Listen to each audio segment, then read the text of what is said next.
കുറുവ ഭീതി നിലനിൽക്കുന്ന ആലപ്പുഴ മണ്ണഞ്ചേരിയിൽ വീണ്ടും മോഷണം.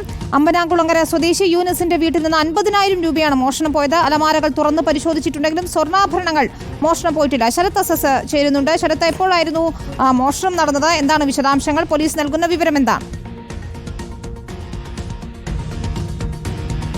വിനീത, ഇന്ന് ഉച്ചയോടുകൂടിയാണ് അമ്പനാകുളങ്ങരയിൽ മോഷണം നടന്നത്. നമുക്കറിയാം, മണ്ണഞ്ചേരി എന്ന് പറയുന്നത് നേരത്തെ തന്നെ കുറുവാ സംഘങ്ങളുടെ ഒരു മോഷണ പരമ്പര നടന്ന ഒരു സ്ഥലമാണ്. അവിടെയാണ് ഇന്നിപ്പോൾ പട്ടാപ്പകലിൽ ഒരു മോഷണം നടന്നത് എന്നുള്ളതാണ്.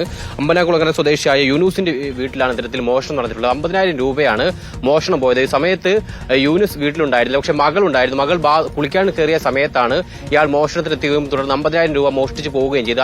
അലമാര ഉൾപ്പെടെ തുറന്നു പരിശോധിച്ചിട്ടുണ്ട്. പക്ഷേ അലമാരയിൽ സ്വർണം ഉണ്ടായിരുന്നെങ്കിൽ പോലും അത്തരം ആഭരണങ്ങളൊന്നും തന്നെ കവർച്ച ചെയ്യാതെ പണം മാത്രം എടുത്ത് ഇയാൾ കടന്നു കളഞ്ഞു എന്നുള്ളതാണ്.